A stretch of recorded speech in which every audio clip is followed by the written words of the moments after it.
Welcome to the Docs Who Lift podcast, where we distill and simplify the complexities of a healthy lifestyle, exercise, medicine, and weight loss. We're excited to bring you a podcast that's a prescription for clinical practice, scientific recommendations, and just real life. This is the Docs Who Lift podcast. Hey, and welcome back to the Docs Who Lift podcast. I'm your host, Dr. Spencer Nadolsky. I got my co-host, Dr. Karl and Spencer Jr. And with us today, we have the amazing Kasey Potts with us. Hey, everyone. So who are you, Kasey Potts? What do you do? What's your background in? That's a good question. Who the heck am I? Who is this? I am a full-time mom, part-time media host, part-time podcast host, and a lipedema patient and advocate. That's right. Cool. So we wanted to get Kasey on here because every 6 months I make a post about lipedema, and every single time of course, it's polarizing. You get these fitness people that are like, "What? This doesn't even make sense. It's just a calorie deficit." And then there's actually people from the last time I posted who come on and be like, "Hey, the last time you posted, I actually went and got diagnosed with this. Thank you so much." And then I'll get the people that are like true advocates going, "Thank you for posting about that." And when one of them was Kasey, I was like, "Hey, let's get you on the podcast because like we're not experts in this. We have patients with this, so we have to diagnose it." But I wanted to hear about like the patient journey, like what you went through, this, even getting into the stigma and some of that kind of messy stuff of getting diagnosed and going through the whole process. So that's and presumably for everyone out there, we'll publish this one after our initial episode with Dr. Amron, where we talk more about what the heck this is. So there's a little bit of a background for everybody. Yeah, exactly.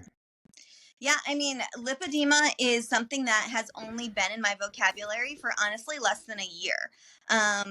And the way that I kind of came about a diagnosis was, I mean, I can look all the way back and recognize weight loss, body image, body dysmorphia issues from as early as like 10, 11.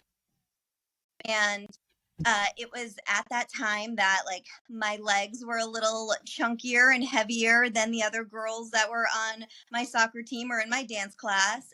And I would notice that my arms were always a little bit heavier and fuller, but my waist was always pretty small. My wrists were small, my ankles were small, and I just always felt kind of out of proportion. So that kind of started a spiral, or a lifelong spiral, of every fad diet, every fad exercise routine that was out there, and figuring out what could I do to kind of make my body look quote unquote normal.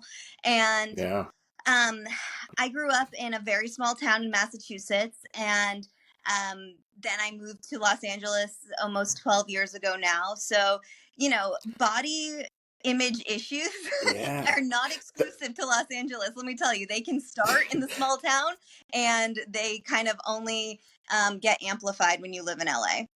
That's amazing. What just for fun, what got you from Massachusetts to LA? That's an interesting move. So also not a short one. So I have always, ever since I was a little kid, I always wanted to be in the entertainment industry. I was the entertainment theme song and come running into the living room to watch. And I went to school for broadcast journalism and television. And luckily, my high school boyfriend wanted to be in California too. And he's now my husband of 10 years. So, all right. Okay, good. Yeah, so we've been together since high school, and both always had the aspiration of moving out to LA, and we made it home. Very cool. Wow, very cool. Yeah. So did you ever talk to doctors when you were younger, or what happened? Like you were just like, "No, I just got a diet," or how was that experience? Yeah, and give some more details about how it went on, because we just talked about some of the symptoms and signs that different patients go through, and some of the pain that goes with it, and all that. How was it different than just gaining or losing weight that is we commonly see with Yeah, obesity. I mean, like I said, I've kind of always had this lifelong relationship with food and dieting. Not always a good relationship, sometimes good, sometimes not. Like I said, I went to school for television, so I remember my professor in college telling me, "Well, you know what? Maybe your look is better suited for behind the scenes." And I was Oh, wow. Oh, okay. You know, jeez. when she would send the tall, slender, blonde students out to do the red carpet events, and I would Oh, be wow.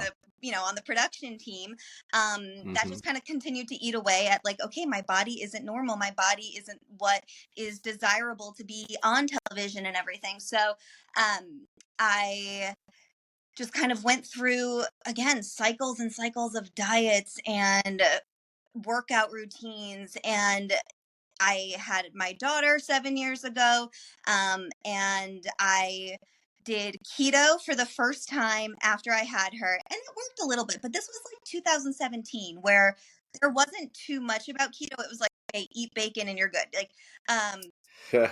so I feel like it didn't really make a big impact.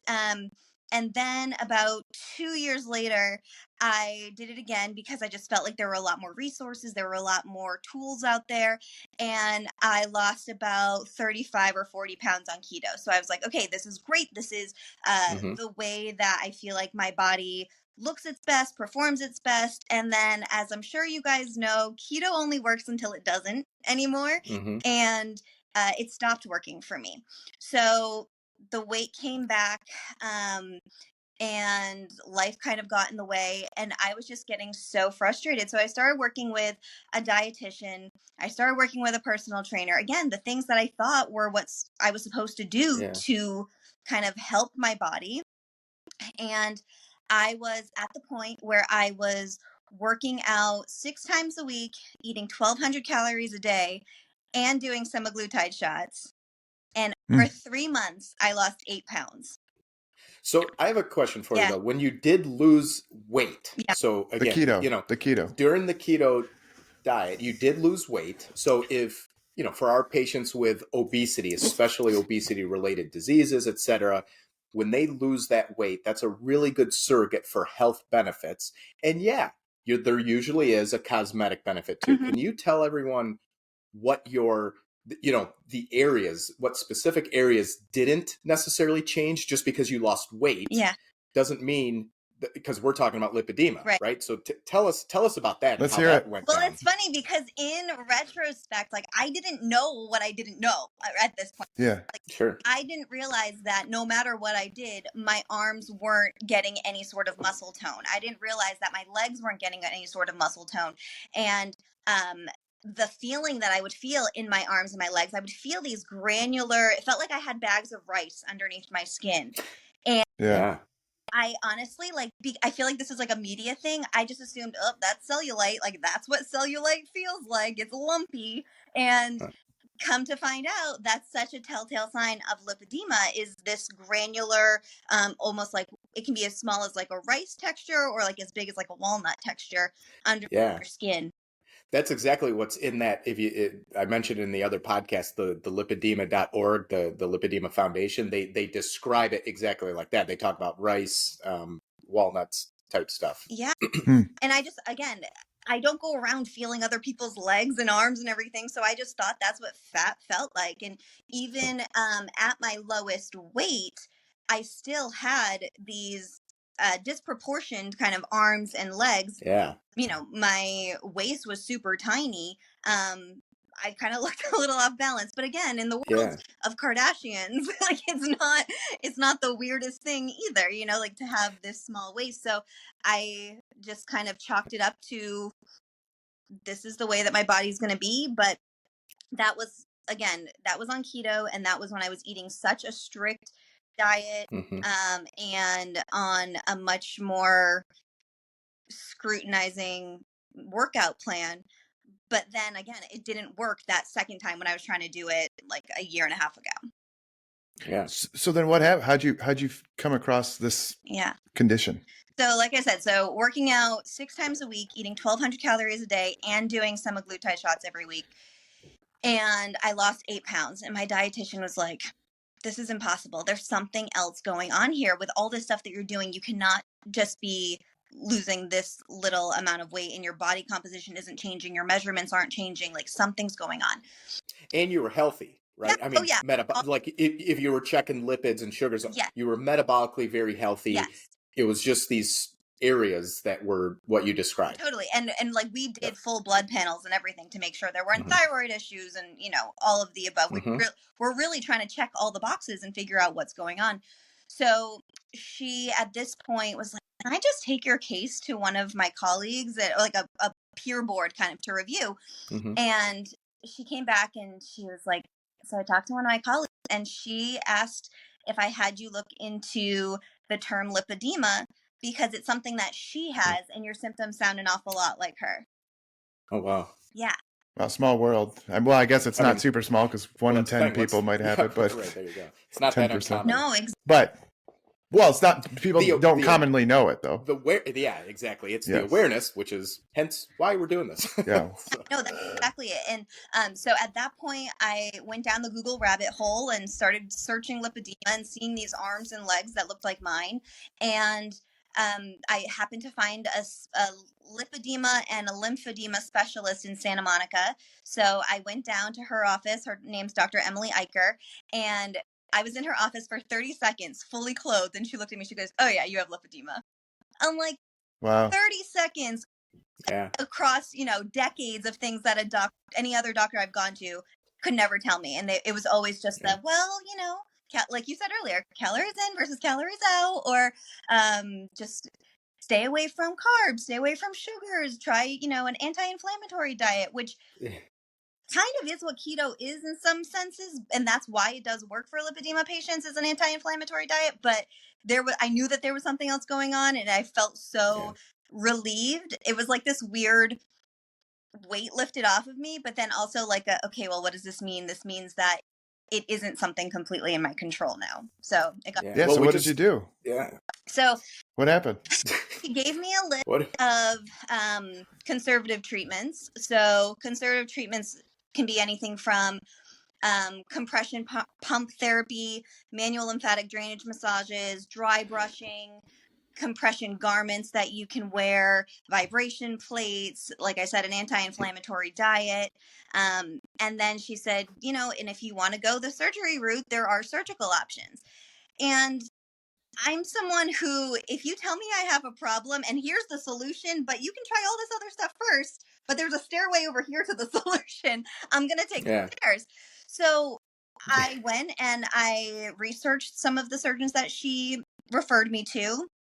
I ended up doing my consultation with Dr. Amron, and I felt like his track record was really good. And I'm like, listen, if you have access to one of the best, like that's who you go for. So that's kind of what I did. And I had a set of 2 surgeries with him. Again, so I was diagnosed stage 2, type 3, 4. So I was an early stage diagnosis.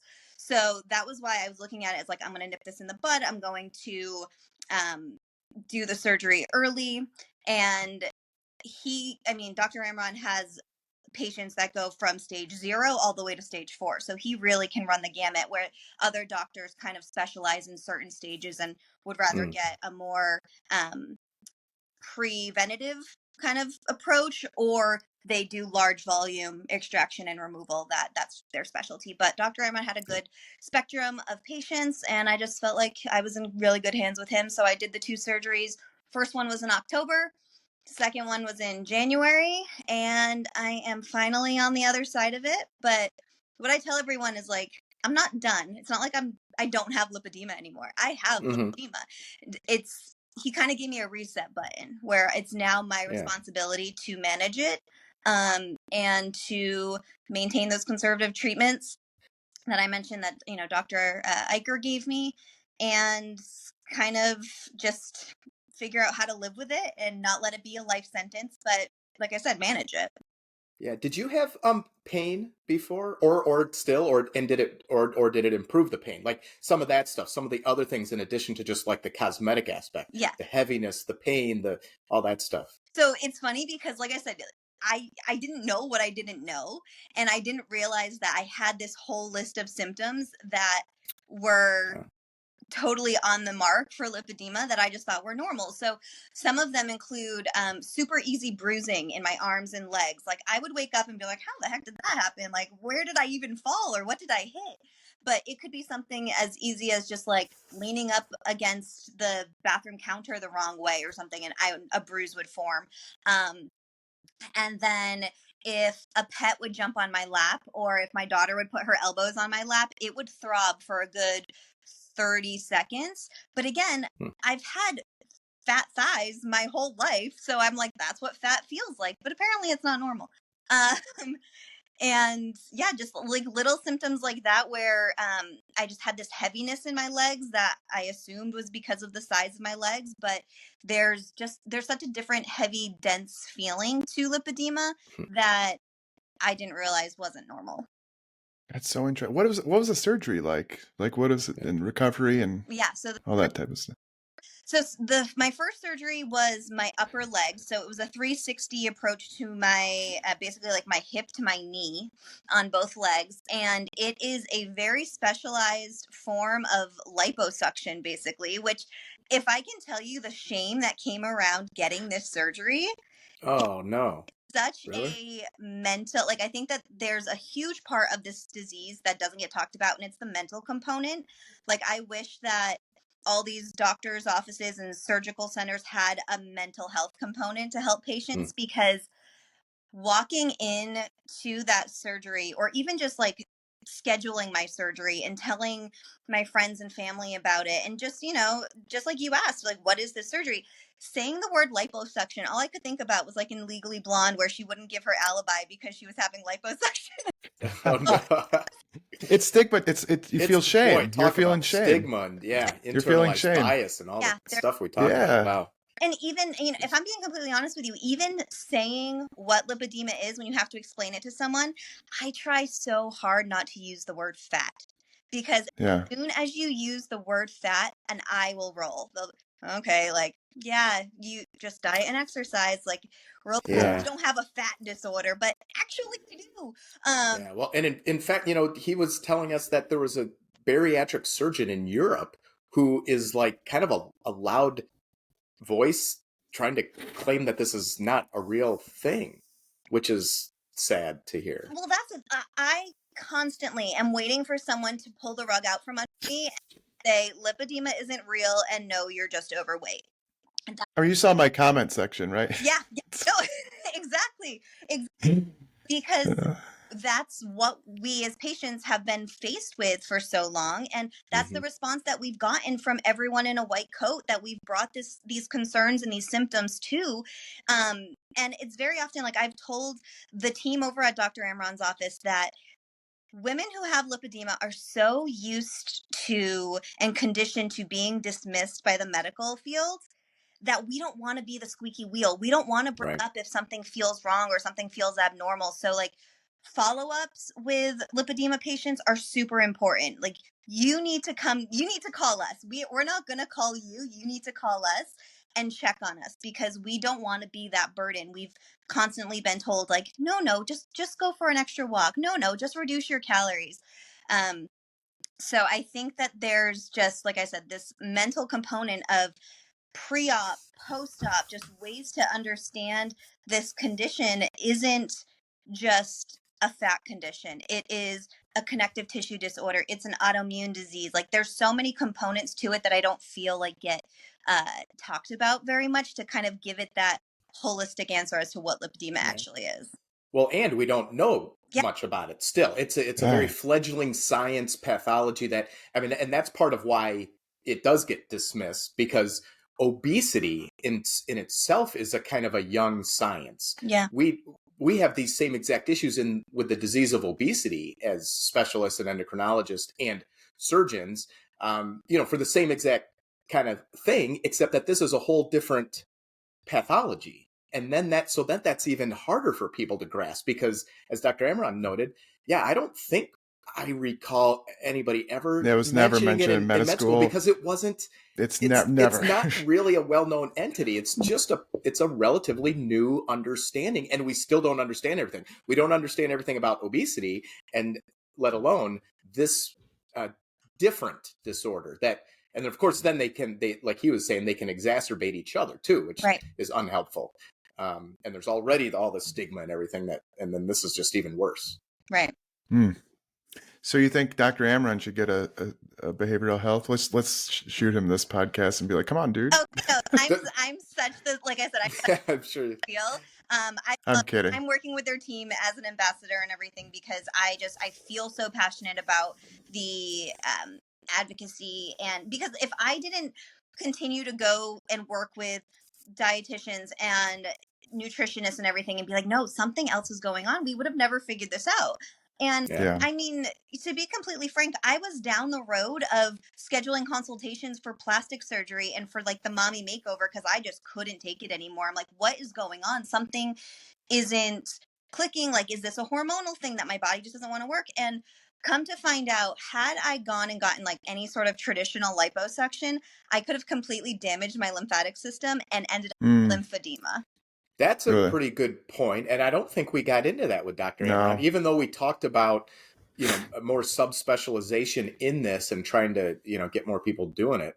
And I know you're not a doctor with the medical background, but I mean, maybe just from a layperson perspective to tell everyone else, why is that? What, like, do you know the basics as to why you shouldn't just go get liposuction randomly and until you make sure that this is, like, so maybe nobody should. I don't know. The way that it's been explained to me, a couple different ways. So, and any doctor can correct me if I'm wrong. I'm glad you gave me the disclaimer. I am not a professional. That first of all, the actual cells are different. Like adipose tissue and lipedema tissue look very different, like when you take them out. So it really takes a very specialized tool and surgeon to go in on that safe plane where I know Dr. Amron talks a lot about. It's like there's actually a certain layer that you go in to get that lipedema and to spare the lymphatic system, because I guess there's risk of damaging lymphatic system in any sort of liposuction, but it just becomes even more sensitive or more fragile to someone with lipedema. Sure. Very interesting. Yeah. Wow. Thanks so much for coming on. I don't know if you want to share anything else, but I think this is very powerful to kind of go after the, Dr. Amron's podcast to kind of just talk about it from a patient aspect. And what do you got 2 surgeries? What are you're just kind of advocating for it now? And and your results. I mean, how are you feeling? Yeah. I'm feeling good. I am, about almost 5 months out from my leg surgery. And it's funny because now all those things, like I mentioned, that I didn't even realize were issues before, I'm like, oh, wait, it doesn't like creak when I'm going up the stairs. My knees aren't creaking when I'm going up the stairs. And I'm not feeling those nodules. I don't have all the bruising and everything. Definitely, even something so small as like being able to blow dry my hair with my arms up above my head for a long time and not have that sore, heavy feeling has been kind of cool. But no, I really am just kind of at the advocate part. And I'll share with you guys, I am so passionate about getting this information out to a younger demographic, because if 15-year-old Kasey could understand lipedema and understand that it wasn't her fault or that it was something that was in her genes and in her DNA and just part of her body, like the amount of body image dysmorphia and everything that could have been saved. So I am working, I'm creating an organization called Beyond Lipedema that is geared towards millennials and younger to kind of provide resources and education for a new generation around lipedema. Well, that's awesome, because mental health, boy, we got to do better. So that's a big deal. Prevent some of the mental health deterioration for sure. I'm creating a brochure that's going to, that my goal is to get it into the hands of middle school and high school guidance counselors, school nurses, pediatricians, gynecologists' office, that is just a little bit more user friendly than some of the information that's out there, and really kind of just talk to what it is, what it could feel like, what it could look like, and kind of some conservative methods of treatment to manage it. Yeah, I love that's it. awesome. Well, we'll make sure we share that too. Yeah. Very good. Where can people find you? You can find, I'm a millennial. I hang out on Instagram. You're on the Instas. I'm on the Instas. And you millennials, I'm a Gen Xer. I'm old. I can barely function on this thing. You're welcome anytime. My Instagram is @it's Kasey Potts. Very good. Well, Kasey, we're gonna share all your stuff. We're gonna promote you and your new organization and everything in the link and on my Instagram stories. And thank you for coming on. We'll probably maybe at some time we'll have you and Dr. Amron come on and chat about this. Cool. Maybe thank a round you so table. Much. Yeah, awesome. Thank you. Sounds good. Thank you. Here's our outro. This podcast is for entertainment and education and information purposes only. Remember, the physicians on this podcast are not your physician. It should not be considered professional or personalized medical advice. It should not be used to replace speaking with your physician or medical professional to discuss your specific health concerns. The topics discussed should not be used solely to diagnose or treat any condition. As a result, we are not responsible for any unwanted medical outcomes. The views and opinions discussed are of those of the host only and do not represent those of any other entities.